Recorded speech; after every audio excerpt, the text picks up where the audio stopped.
우리는 지금 바울이 고린도에서 했던 행적을 함께 따라가고 있습니다. 바울의 1차 전도 여행은 어떤 면에서 보면 유럽 전도다 이렇게 표현할 수 있습니다. 2차 전도 여행에는 처음에 1차에서 봤던 아시아 지역을 전체 한번 같은 지역을 방문한 다음에 원래 계획은 아시아 전역에 가지 않았던 곳을 가려고 했는데 여러 곳에 길이 막혔습니다. 결국은 성령께서 막으시는구나 하고 결국은 드로아까지 한국까지 내려왔을 때 거기서 기도했을 때 환상이 열려서 마게도냐 사람이 도라는 걸 알고 이것이 주님의 뜻인 줄 알고 서로 의논하고 드디어 유럽으로 건너가게 되었습니다. 유럽에 갔을 때 빌립보가 가장 첫 번째 그 전도지였고 거기에서도 또 성공적으로 복음 사역을 끝낸 다음에 이 마게도냐 지역의 수도인 데살로니가로 갑니다. 거기도 많은 믿는 자들이 있었지만 반대도 있었죠.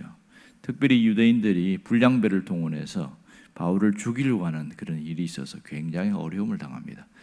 피신해서 저 밑으로 내려가게 됩니다. 그곳이 바로 베레아였습니다. 베레아 사람들은 더 마음이 너그럽고 신사적이어서 상당히 복음에 대해서 수용적이었던 것을 알 수 있죠. 문제는 데살로니가에 있던 이 불량배들이 이 베레아까지 내려왔다는 것이 큰 문제였습니다. 할 수 없이 거기서 더 이상 할 수 없어서 이제는 다시 아가야 지역인 베레아에서 이 아테네까지 320km가 되는 먼 거리로 또 배를 타고 여행을 하게 되었습니다. 무려 나흘간이나 배를 타고 내려갔으니까요. 거기서 아테네에서는 별 소득이 없습니다. 그리고 난 다음에 마지막 이 아가야 지역의 수도인 고린도까지 내려오게 되죠. 가장 밑에까지 내려옵니다. 자, 여기까지 왔을 때 바울이 너무 지쳐버렸어요. 또 설상가상으로 생계비도 없어졌습니다. 이제 혼자 있게 되어졌고 더 이상 이제 생활할 수 있는 여건들을 어려워지니까 우리 식으로 하면 취직을 하게 되었죠. 천막 기술을 갖고 있었기 때문에 거기서 취직을 해서 이제 또 돈을 벌고 이렇게 하면서 또 선교를 하는 그런 어려움 속에서 있을 때에 드디어 이 일행들이 다시 오게 되어지죠. 디모데도 오게 되고 실라도 오게 되고 그러면서 상당히 많은 힘을 얻어가지고 거기서 복음을 전했는데 놀라운 일들이 생깁니다. 로마인인 사람 한 사람 디도 유스도가 또 복음을 받아들이고 거기서 자기 집을 내놓습니다. 거기가 고린도 교회의 시작이었습니다. 더 놀라운 것은 다른 회당의 회당장이었던 그리스보가 복음을 듣고 모두가 세례를 받습니다. 유대인들이 계속 핍박했는데 이 그리스보가 예수를 믿었다는 것은 굉장한 일이었습니다. 아마 성경에 나오지 않지만 그 그리스보가 회당장으로 있는 그 회당에 있는 상당수의 유대인들도 예수를 믿었을 가능성이 굉장히 많습니다. 그리고 또 다른 유대인들도 함께 복음을 듣고 예수를 믿고 그래서 고린도 사역이 상당히 성공적으로 끝나고 있습니다. 그런데 그와 또 반발작용이 일어나고 있죠.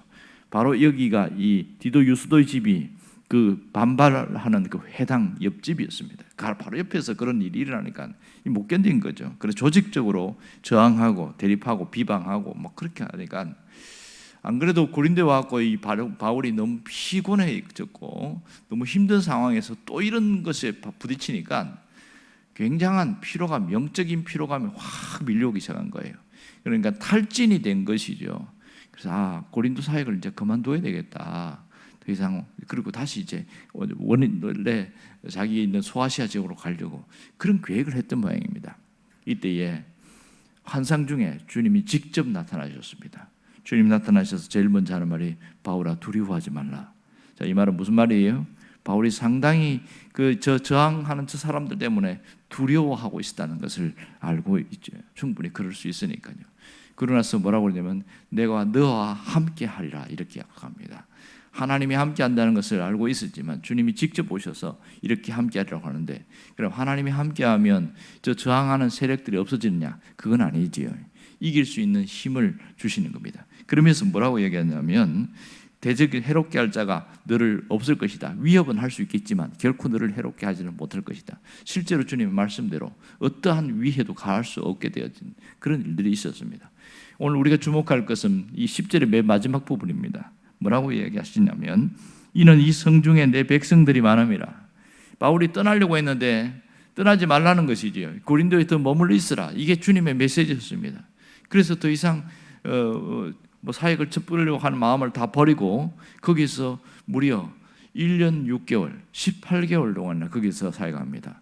여러분, 한 지역에서 1년 이상이 넘도록 있는 곳은 이 고린도와 에베소 두 지역밖에 없었던 모양입니다. 굉장한 긴 시간을 거기서 보냈다고 볼 수 있겠죠. 그러니 놀라운 일들이 일어난 것은 우리가 당연한 사실이라고 할 수 있습니다. 자, 여기서 이 성중에 하나님이 구할 백성이 많다. 내 백성이 많음이라. 이 말을 들었을 때 바울이 어떤 생각이 들었을까요? 여기 하나님의 계획이 있구나. 그걸 깨닫게 된 것이죠. 하나님의 뜻을 다시 한번 깨닫게 된 겁니다.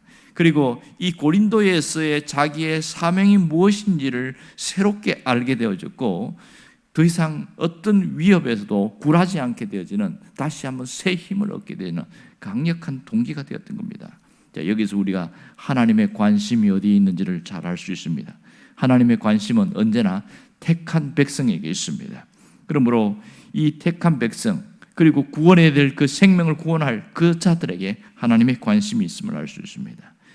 우리는 성공했느냐 실패했느냐에 모든 관심을 초점을 맞추고 있지만, 하나님은 성공 넘어서 구원에 초점을 맞추고 있다는 것을 알아야 합니다. 내 백성이 구원받기 위해서 하나님은 우리를 또 사용하시고, 또 우리를 또 통하여 하나님이 수많은 일을 하면서 기뻐하신다는 것을 알아야 됩니다. 그렇다면 우리는 어디에 관심을 많이 갖고 있는가, 이런 것을 스스로 한번 생각해 볼 필요가 있겠지요. 사람들이 무엇에 관심을 갖는가, 그냥 외관상으로는 잘 모릅니다. 근데 몇 마디 대화를 쭉 하다 보면 그 사람이 어떤 직업을 가졌는지 아니면 어떤 데 관심을 갖는지 잘 알게 되어집니다. 어떤 사람은 등산에 취미가 있는 사람은 산에 대한 이야기를 합니다. 온 전체 유명한 산에 대한 이야기를 하면서 거기 가봤더니 여기는 이렇고 저기는 저래서 좋고 막 이런 얘기합니다. 어떤 분은 고기 이야기를 합니다. 이 사람은 낚시를 좋아하는 사람입니다. 그랬더니 돔이 어떻고 삼돔이 어떻고 가격이 얼마고 내가 어떻게 잡았는데 이런 자기의 어떤 성공 사례를 또 이야기합니다. 그만큼 어떤 사람은 건강에 대한 이야기를 합니다. 건강에 대한 이야기를 하면서 어떻게 하면 건강해지는가, 또 무슨 약을 먹어야 되는가, 식품은 뭘 먹어야 되는가, 이런 얘기를 하고요. 다 자기 관심에 따라서 그렇게 얘기를 하는 걸 알 수 있습니다. 그러면 우리는 여기에서 하나님은 어디에 관심을 가질까? 이 부분을 한번 생각해 봐야 됩니다. 자, 하나님의 관심은 택한 백성에게 있다는 걸 알 수 있습니다. 자, 여기서 택한 백성은 두 종류죠. 하나는 불신자 중에 택한 백성이 있고요, 또 하나는 신자들을 말합니다. 그럼 하나님은 어디에 더 관심을 가질까? 대부분 성도들은 뭐라 하냐면 믿지 않는 불신자 중에 택한 백성에게 하나님이 더 관심을 갖는다, 그렇게 생각하는 분도 있더라고 보니까요. 여러분 정말 그럴까요? 그들에게도 하나님이 관심 갖지만 1차적으로는 신자들입니다. 자, 생각해 보세요. 하나님의 관심이, 우리 가정으로 돌아와 봅시다. 자식이 있어요. 자식이 한 5 있는데 4은 집 안에 있고 하나는 저기 외지에 나가 있습니다. 그럼 부모는 주로 어떤 생각하죠? 집 외지에 나가 있는 자식 이야기를 많이 합니다. 그러나 실상 집 안에 있는 자식을 늘 보살피고 있다는 것을 이 안에 있는 자식들은 잘 모릅니다. 매 엄마는 넷째 아들만 좋아한다고 그러면서 매 그 아들만 걱정한다고, 우리는 걱정이 안 돼요 이러고 이야기하는데, 사실은 더 많이 보살피고 있는 거죠. 문제가 없으니까 걱정해서 밖에 있는 아들이 어떻게 사는가, 거기에 관심이 있는 거죠. 그러니까 이 하나님도 마찬가지예요.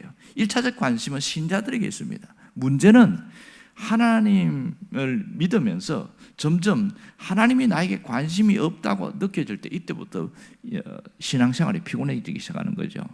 여러분, 신앙생활 하면서 가장 마음이 상할 때가 언제냐면 사람입니다. 특히 같이 함께 신앙생활을 했던 사람들은 마음이 상할 때 굉장히 힘들어합니다. 그러면 하나님께 나가면, 적어도 믿음이 어느 정도 기반이 되는 사람들은 아유, 내가 사람 보고 신앙생활 하나 이러면서 하나님께 가서 또 하나님 앞에서 뭔가 해결하려고 합니다. 문제는 하나님께 마음이 상할 때가 있다는 사실이에요. 여러분, 하나님께 마음 상하면 어디로 갑니까? 갈 데가 없는 거예요. 그래서 좀 사람들에게 위로받고 싶어서 어떤 소그룹의 모임에 가요. 뭐 구역에도 가고 목장이나 뭐 그런 데 갑니다. 가면은 뭐 죄다 기도 응답받은 얘기는 하고 그러는데, 나는 지금 막 힘들어가지고 이래서 막 하나님께 마음 상해서 위로받으러 왔는데 거기서 더 속상한 거예요. 도대체 하나님은 왜 사람을 차별하시는가? 여기에 더 막 화가 나기도 하고 그런 일들이 생기는 겁니다. 그러니 믿음에 대한 회의감이 안 생길 수가 없는 것이죠. 왜 하나님은 나에게 관심을 안 가지게 되는가? 왜 하나님은 내 이 어려움 형편에 하나님 왜 나를 외면하시는가? 하나님께 실망할 때가 있습니다. 하나님께 실망했다고 여러분 신앙이 완전히 떨어진 게 아니에요.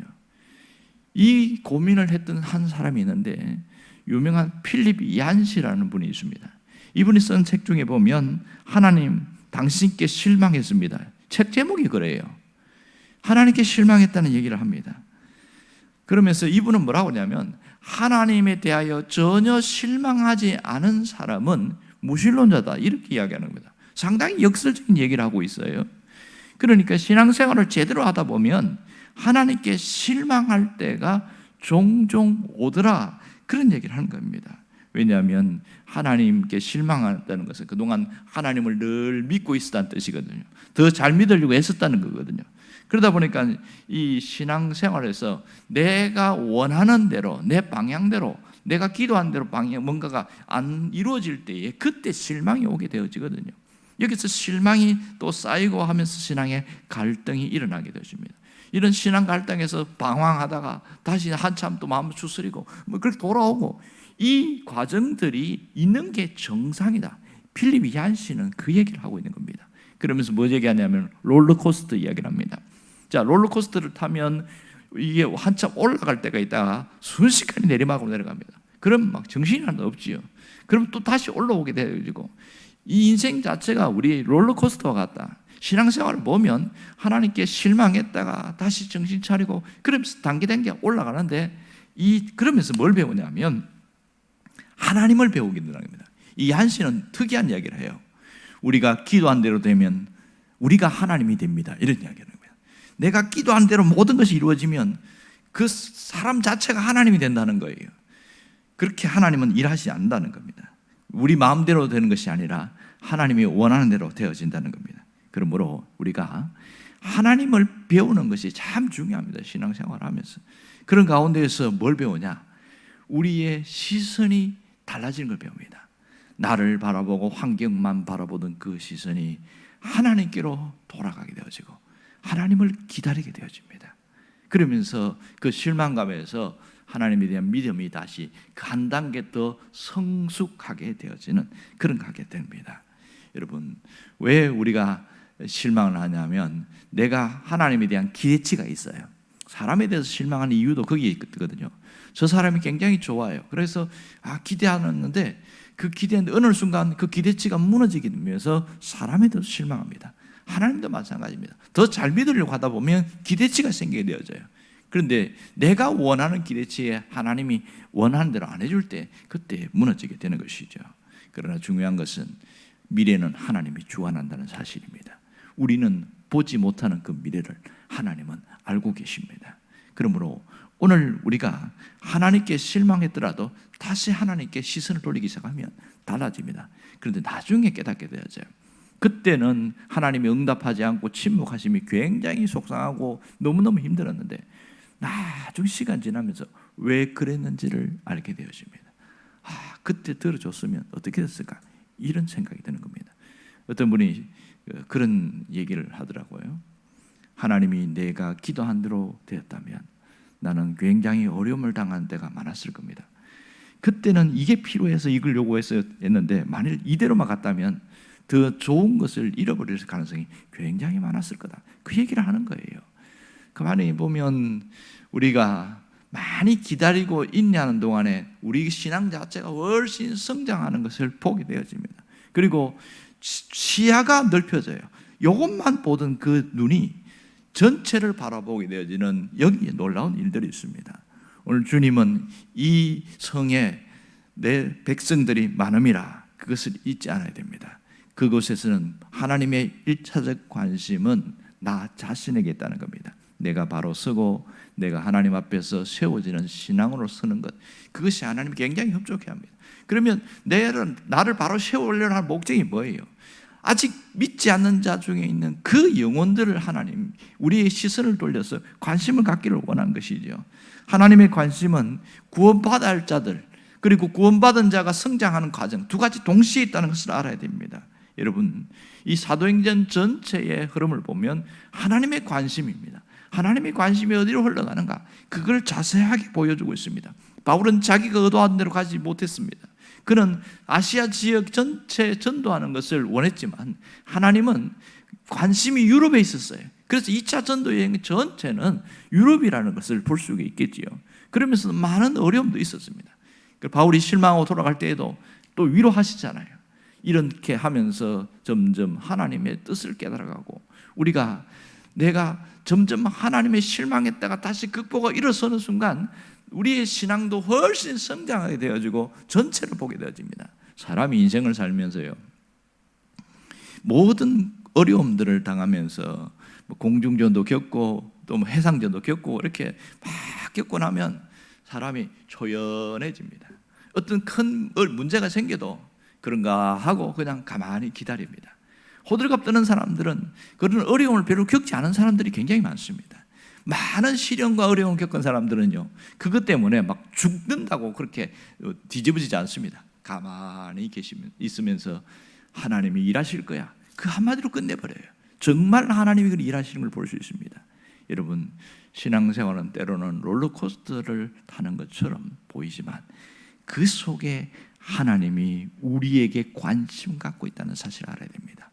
하나님은 불신자들 중에 있는 믿을 사람에게도 관심을 갖고 있지만 1차적 관심은 신자들에게 있습니다. 그렇다면 하나님이 시야는 우리를 떠나지 않은 것을 알아야 합니다. 오늘 우리가 기도하는 것 자체가 얼마나 소중한지를 깨달아야 됩니다. 내 마음을 다하여 기도할 때 그 하나하나가 하나님이 원하는 그때에 이루어간다는 사실을 잊지 않기를 바랍니다. 기도하겠습니다.